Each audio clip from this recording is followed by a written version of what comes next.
Hello, everyone. Welcome to the Anti-Tech Cast. I'm Griffin, and today I'm here with Sean Fleming from the University of Cambridge. How you doing, Sean? Thanks for coming on. Well, thank you for having me, Griffin. So we are talking to you today because you recently published an article called "The Unabomber and the Origins of Anti-Tech Radicalism," and we had this recommended to us, and we read it, and we loved it. We thought it was a really great and fair representation of these ideas and where anti-tech ideas and where they came from, especially where Kaczynski got a lot of his ideas. So it's a nice, refreshing academic piece that gives these ideas their merit and doesn't talks about Kaczynski's ideas rather than his activities that got him infamous. And so we like these articles and we want more of them.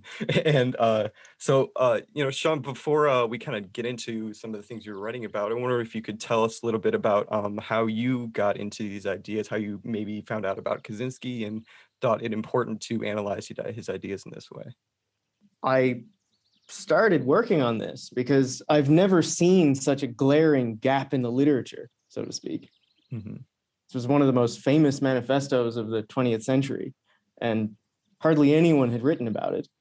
And second, I discovered that there was a massive trove of material at the University of Michigan, at the Labadie collection, that includes copies of most of the material that the FBI confiscated from Kaczynski's cabin back in April 1996. Mm-hmm. And hardly anyone had used this for academic purposes. It's one of the most popular collections at Michigan's library, but no one had used it to write this intellectual history, to figure out where his ideas came from. When most of the attempts to analyze the manifesto were written, the archive at Michigan wasn't available. So some of them can't be faulted because, well, they didn't have access to what I had access to. Right. So much of the early work, there are a few sources.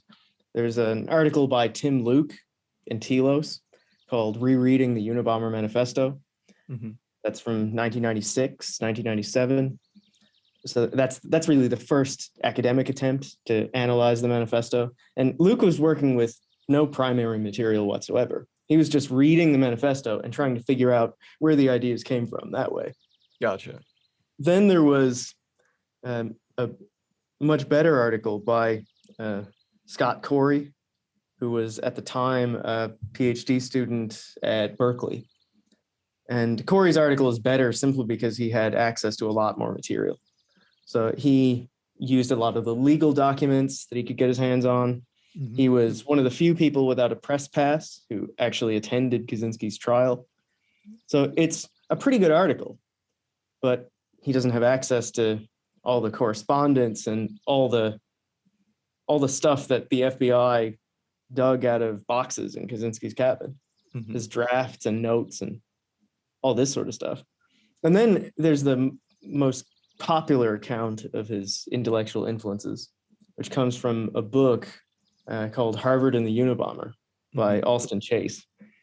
And there, as far as I can tell, Chase just wildly speculates about Kaczynski's influences with hardly any evidence whatsoever. Mm. And so some of the early accounts of his influences can't be faulted.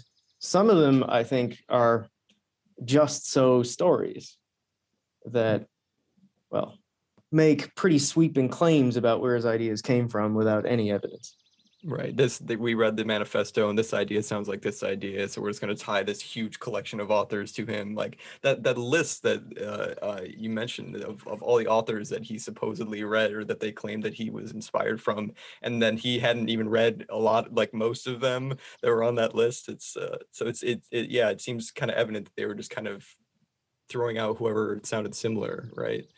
That's right. And even the similarities are pretty tenuous. Mm-hmm. So, Chase says, well, Kaczynski sounds a bit like E.F. Schumacher. He sounds a bit like Lewis Mumford. Sounds a bit like Arendt. There's a bit of Aristotle in there, he thinks.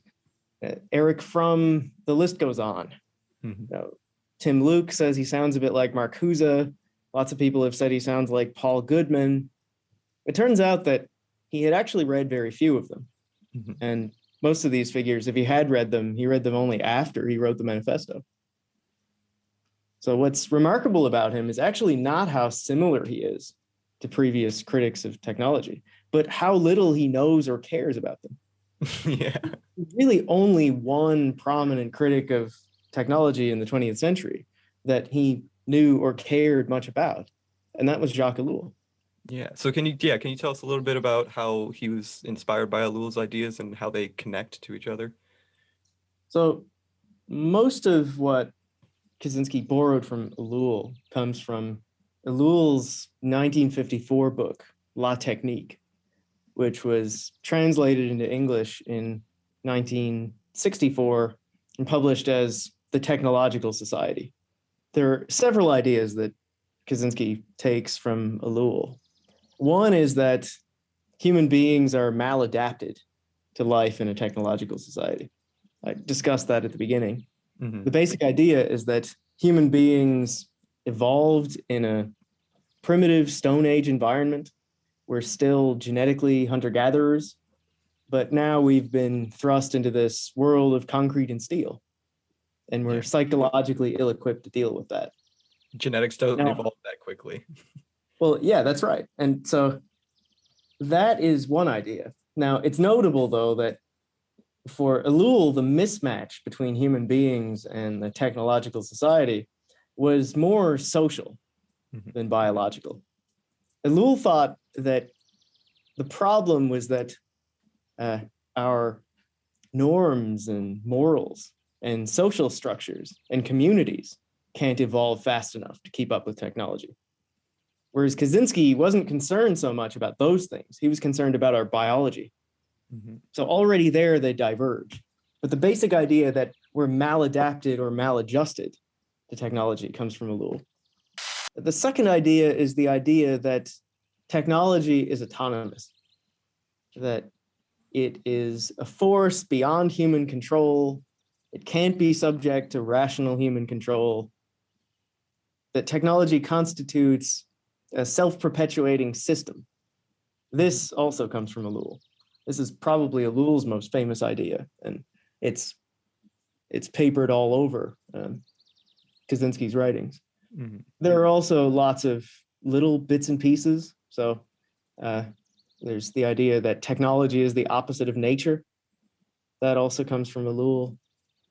The idea that, well, in part, the idea of revolution comes from Ellul, though Kaczynski takes it in his own direction.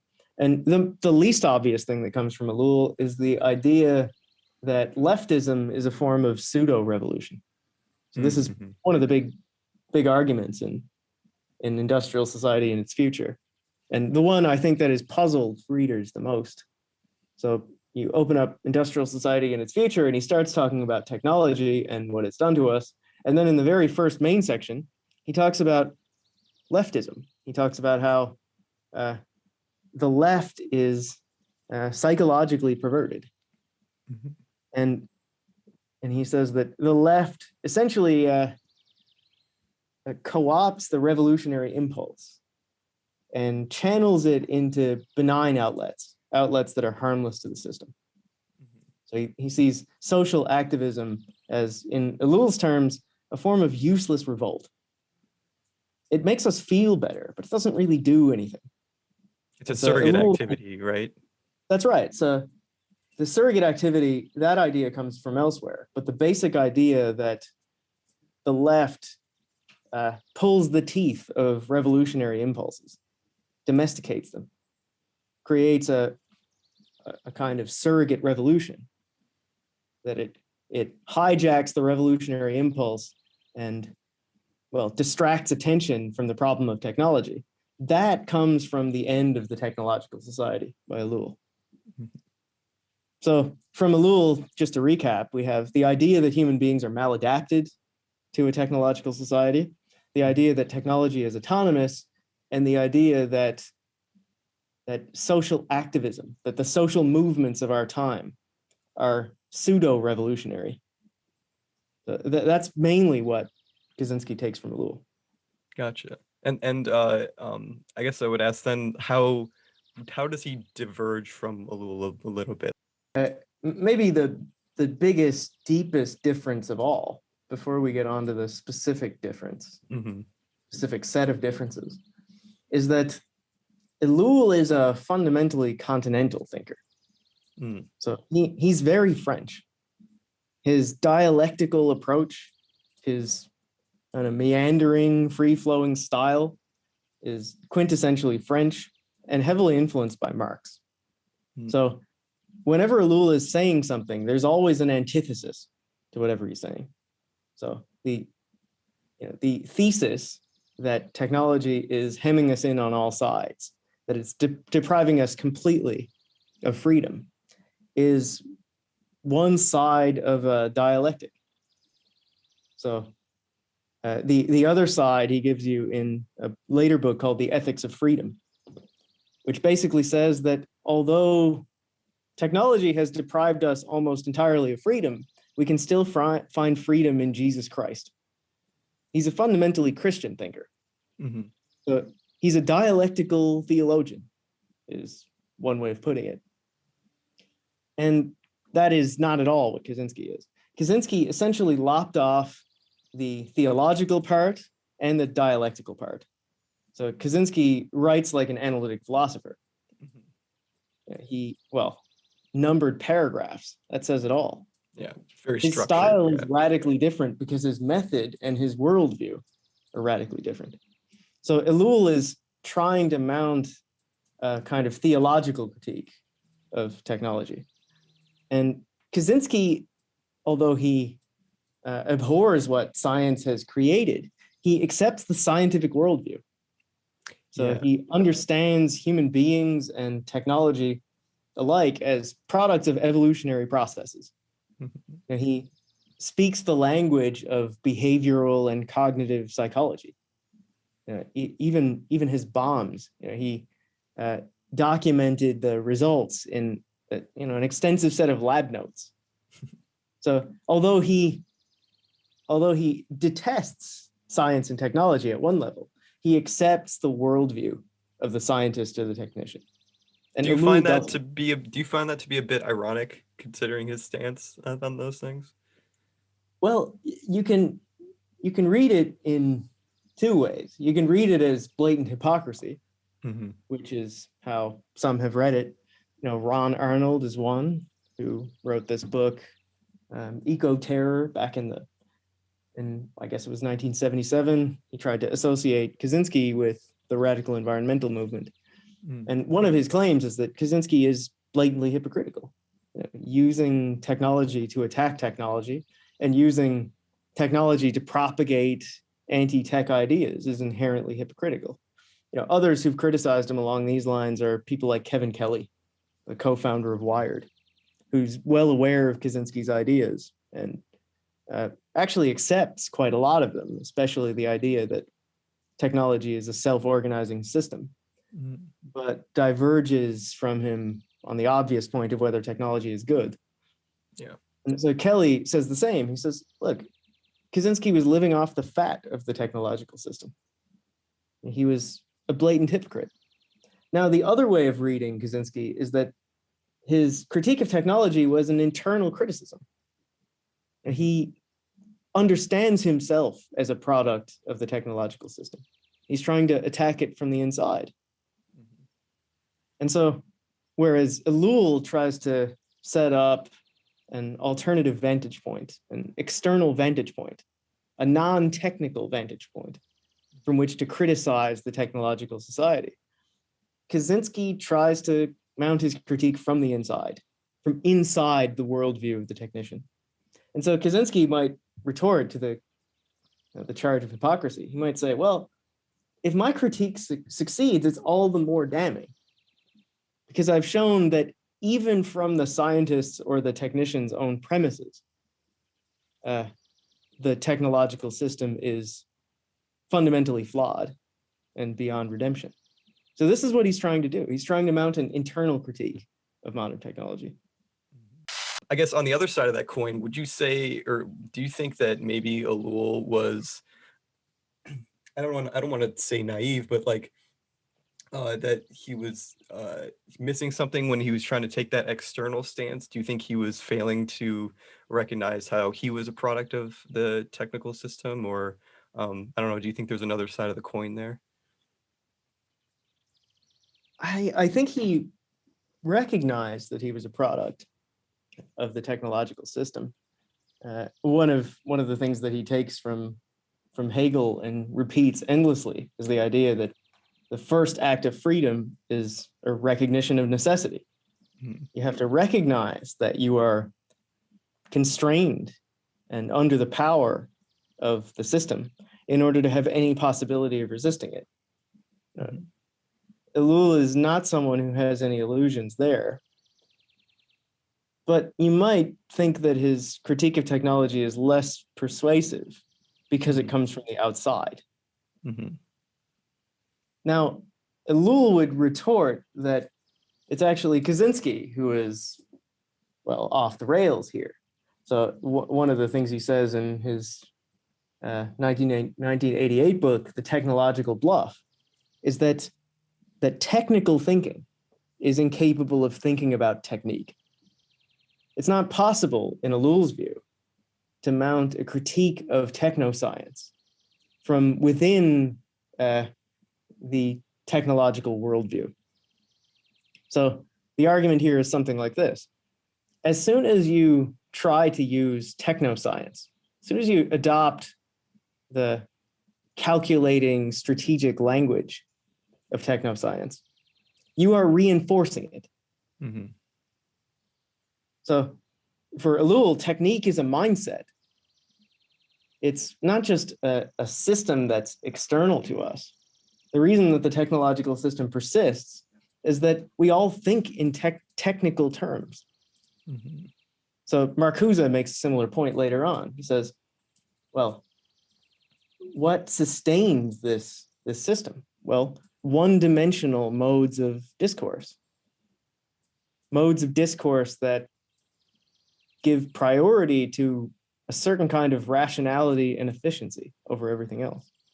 So for Ellul, it's necessary to break the habits of mind that sustain technology in order to really defeat it. And so he would argue against Kaczynski that Kaczynski is simply reinforcing the technological mindset.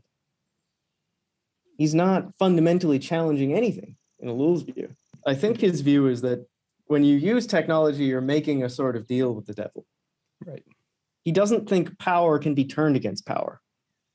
His fundamental commitment here is that no one can really control power at any fundamental level.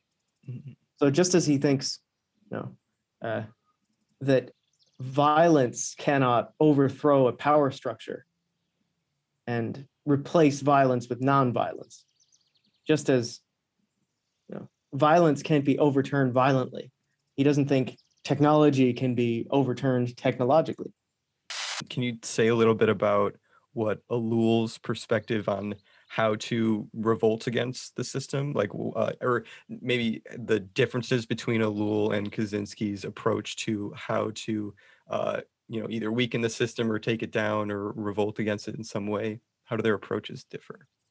All right, so Kaczynski's approach is, I suppose, an empirical approach to revolution.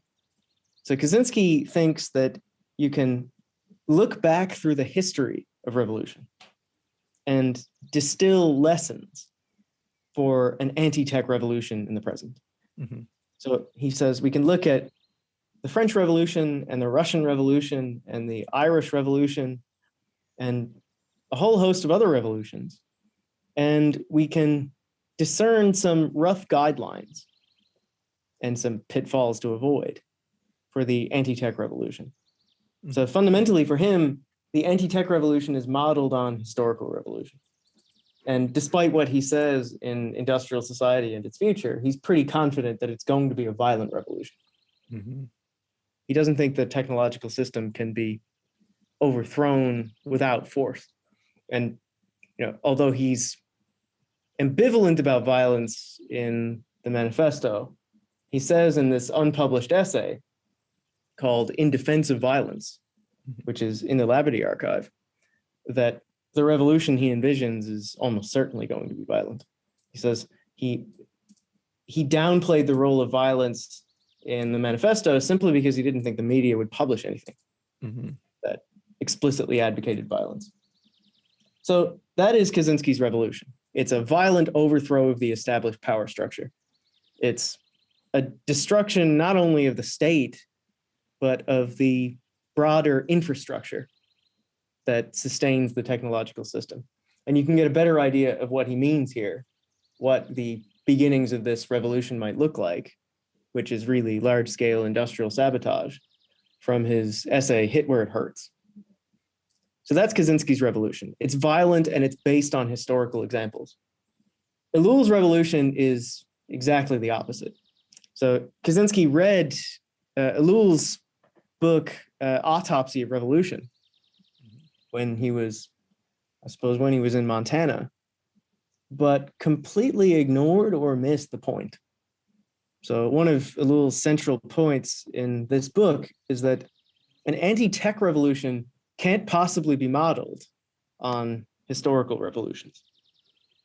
And there are a few reasons for that, but one of the main ones is that technology is too global and too pervasive to be overthrown like a government. He thinks it's a huge mistake to extrapolate from historical examples of revolution. And he thinks that the kind of strategic, calculating thought about revolution, which you'll find in Kaczynski's book, Anti-Tech Revolution, is exactly the kind of thought that will simply reinforce technique as a mindset. So Ellul doesn't give you a handbook for revolution here, and he's using revolution in a pretty odd sounding way. But there's one little snippet from Autopsy of Revolution near the very end that I think captures what he means by revolution. So he says, I'll paraphrase here. He says, it would represent a fundamental breach in the technological society, a truly revolutionary attitude, if contemplation could replace frantic activity. So Ellul's revolution doesn't involve overthrowing anything by force. It involves deliberately slowing down and rejecting the sort of arms race in which we find ourselves in modern society. So just kind of not engaging with it, just backing off, right? And it's not total divestment from it either. I don't think Ellul thinks we can run to the woods and escape from it in any fundamental way. But what he thinks is that we can deliberately slow down in defiance of the system. And if enough people do that, if enough people refuse to think and live in a technical way, concerned with means over ends, with efficiency over all else, then the system will inevitably break down. Do you find that to be a bit ideological, or do you think that's actually like practically realistic in some future? Or idyllic, sorry. I'm not optimistic. I'm not optimistic about the possibility of doing that. But it sounds to me kind of like what Gandhi says about how the Indians should deliberately withdraw consent from the British Empire. So for Gandhi, The way of getting rid of the British was not to drive them out with force, but to refuse to participate in their industrial civilization, to put the mind over the body. And that is essentially Ellul's idea of what resistance against technology looks like. Slow down is really the message. Mm-hmm. I don't think Ellul has any fixed concept of human nature. This is one fundamental difference between Kaczynski and Ellul. So again, for Ellul, the problem with technology is that it has outstripped the evolution of our social structures and communities and norms. The mismatch between us and technology is sociological rather than biological.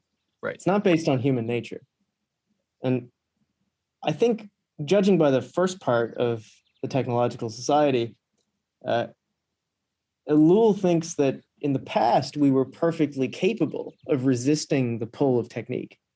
So he talks about several different societies that resisted the urge to prioritize means over ends. So first he says, look at the ancient Greeks. So the ancient Greeks were incredibly sophisticated philosophically and scientifically. Mm-hmm. But he claims they had contempt for practical application. They could have used their knowledge to manipulate the world, but they didn't. They wanted to understand it. So he says, for the Greeks, there was a stark division between science, understanding of the world, and technique, application. And then he says, you can see this later on in Christian societies, from the Roman Empire to I don't remember whether he says the 12th or 14th century. He says, in Christian society, early Christian society, or even up through the Middle Ages, Christianity posed a difficult barrier to the expansion of technique. Mm-hmm. So Christianity was the sort of sand in the gears of the machine. Nothing could be developed without moral criticism. So early Christianity created this kind of external vantage point from which to criticize technique. So it was a constant source of judgment that technique couldn't overcome. So for Ellul, it's not human nature that's decisive. It's culture that's decisive.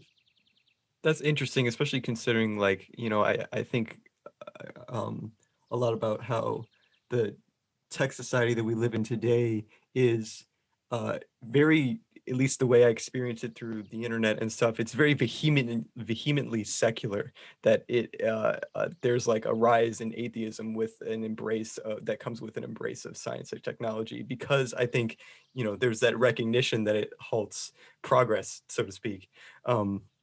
And so I guess, is that what we're kind of missing today? We're missing a moral barrier between that should be there for progress. Well, Ellul would say, actually, we don't live in a secular age. We have simply abandoned the old religions and adopted the new ones, created a new one. Mm-hmm. We've created, Kaczynski calls it technianity, analogous to Christianity. Ellul calls it, I think, technolatry, as in idolatry. And so he says, first, we abandoned religions of nature. We abandoned spiritual views of nature in favor of, Abrahamic religions. Mm-hmm. And then we chased religious significance out of all the things we used to attach it to and projected it onto the objects that we now revere. So the computer is a religious symbol in our time. Mm-hmm. It's almost sacrilegious, blasphemous even, to smash one, or to damn one, or even to have contempt for one. And so Ellul thinks that it's not that we lack religion, It's that we've abandoned the old religions that grew up organically and now adhere to a kind of industrial technological religion, which, well, essentially deifies means and has contempt for ends. I guess you kind of talking about this monistic quality of technology and tying it together to weaken it. I guess it does kind of bring to light for me this possibly an issue with Kaczynski's taking his revolutionary ideas from history, because I think about it like the French Revolution and the all the historical revolutions that he's drawing from. These were revolutions against human systems that I guess I don't think there is a case of a global network that is trying to be revolted against. Like, it seems that in order to fight against a global system like Kaczynski wants to, you need to have uh, a global revolution, right? And but I don't know, how does this how would that uh, gel with his idea that, oh, the revolution has to be like a small minority group, right? That is strongly focused and able to efficiently like get things done. Have you thought about this, Earl, or like, I don't know, do you side with Ellul or Kaczynski on that idea of like drawing from history in order to figure out what to do now? Well, let me take the second point first. Hmm. So I think what Kaczynski has in mind is a set of attacks on central pieces of infrastructure where breaking down one part will inevitably break down the rest. So think about the global payment system. Hmm. If you can take out a particular node in some networks that happens to be located in the United States or Europe, you could potentially cause havoc globally. So he thinks that the system is coupled together enough that if you attack one part of it, the dominoes will fall. And this is, I think, how he reconciles his claim that the revolution has to be led by a small group of people with his claim that it has to be global. He thinks that it hit where it hurts, again, is the decisive essay here. Hmm. This helps to explain what he's on about. So on the question of whether the anti-tech revolution can be modeled on history, well, I think Ellul completely preempted Kaczynski's argument here. So Ellul seemed to anticipate that someone like Kaczynski would eventually come along and read the technological society and then think that a violent revolution was the answer. And the purpose of Autopsy of Revolution is exactly to say that this kind of revolution is dead. It doesn't work anymore. And he says, whether you're talking about the French or the Russian Revolution or any of the later revolutions, these are all essentially the same kind of revolution. These all follow the same model of revolution, which is based on Marx's extrapolation from the French Revolution. Hmm. This is a historically specific idea of revolution that just doesn't travel, is what he's trying to say. And so whether you're talking about a revolution against technology or a revolution against a government, Ellul just doesn't think it works the same way anymore. Why specifically does it not work anymore? Well, the system is, well, let's take why doesn't it work against technology first, and then why doesn't it work against a particular government? So it doesn't work against technology because technology, it depends on modes of thought, a mindset. This is the point I mentioned before, that you can overthrow a group of people violently on the model of the French or Russian revolutions, but you can't overthrow a system of thought. Mm. Violence can change governments, but it can't change minds. Yeah. That's essentially what he has in mind. And he thinks that even for overthrowing governments, the old model doesn't really apply. At that point is admittedly a little more opaque. But the idea seems to be that a true revolution has to cut against the tide of history. So history has a certain direction to it. You can predict what, with some accuracy, what, all of the things being equal, the first or the next 20 or 30 years will bring. You can imagine what it would be like for our society to develop in this direction over another 20 years. And he says, a real revolution cuts against the tide of history. So this is what makes it revolutionary rather than just reformist or an acceleration toward the same. Mm-hmm. And he says, what's peculiar about the French Revolution is that it pushes with the tide of history.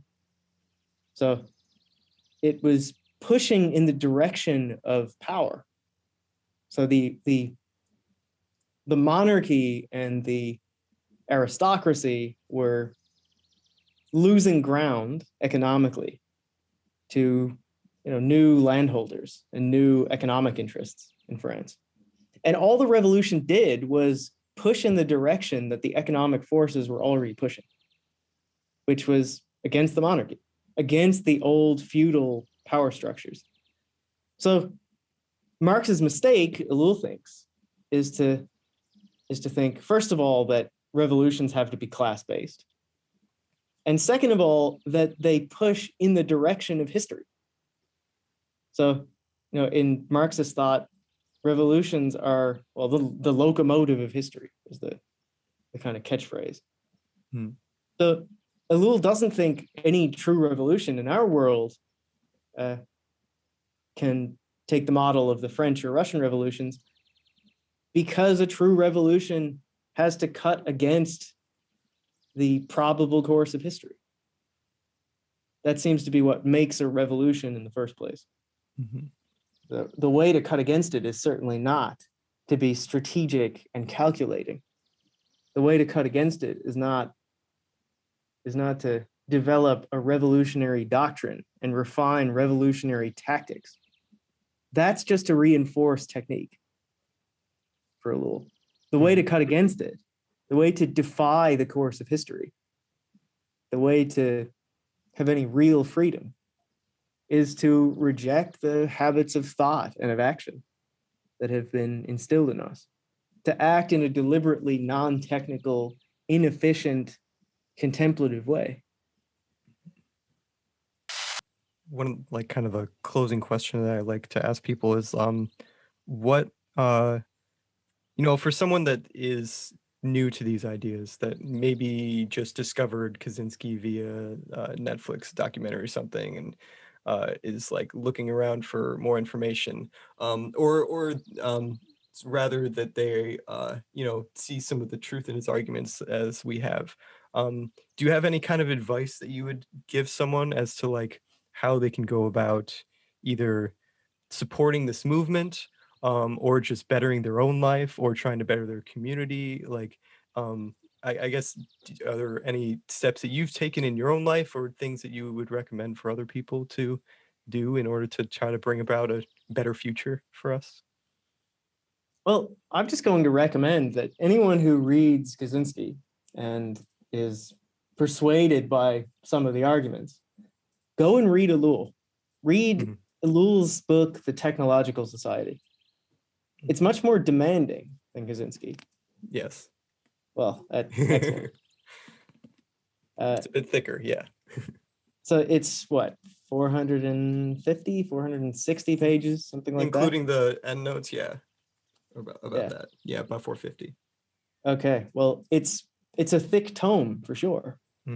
But it will give you some insight into where Kaczynski got his ideas, but it will also give you some interesting counterpoints to Kaczynski. And lots of people who've read Kaczynski project him back onto Ellul far too much. But Mhm. if you read him as a different thinker, if you read him as an interlocutor with Kaczynski, I think he's as much an antidote to Kaczynski as he is an influence on him. So I'd recommend that you read them alongside each other. Don't just read everything Kaczynski has written. Mhm. Branch out, read someone else. Kaczynski is tempting because he's so easy to read. He is, yeah. He's incredibly clear. He's incredibly precise and concise. He gives you the analytic philosopher's version of anti-tech. But don't just stop with Kaczynski. And also read some of the stuff that you don't think you'll like. Like, know your enemy is a good motto here. Mhm. Read the Accelerationist Manifesto. Mhm. Read Ray Kurzweil, the futurist. Read Kevin Kelly. So I think it was John Stuart Mill who said, I'm paraphrasing, he who knows only one side of the argument knows nothing of that, or he who knows only his own side of the argument. So read widely about tech. It's tempting when you find a text that resonates with you to just read everything by that author. But don't read Kaczynski in isolation. Yeah. Is That's my best piece of advice. Yeah. I will eventually, hopefully in the not too distant future, have a book about anti-tech ideas that centers on Ellul and Kaczynski. Okay. So stay tuned for that. The article is one part of a larger project, and there will be a book hopefully in the not too distant future. Awesome. Looking forward to that. Once again, your article is The Unabomber and the Origins of Anti-Tech Radicalism, published in the Journal of Political Ideologies, and I'll put a link to it in the description to this video and recommend everyone go read it and check it out and cite it and start writing your own stuff, and let's get this discussion going and the movement moving further along. But yeah, Sean, thank you again for agreeing to come on and talk with us and talk about these connections with Kaczynski and Ellul and where a lot of these ideas come from and the kind of the intellectual history and development of these ideas. I think it's really refreshing to talk about and hear about other thinkers besides Kaczynski, because he's such a huge name right now, and he's, the one that most people are aware of, but not a lot of people know where he got his ideas from, and or even know that he wasn't the originator of a lot of his ideas, and that there's a whole slew of literature and things to look at and study out there. So thank you again for coming on, Sean, and talking with us. Thanks so much for having me. This has been a lot of fun, and Yeah. thanks to everyone for listening as well. Yes, thank you for listening, everyone, and yeah, we'll catch you soon, we hope.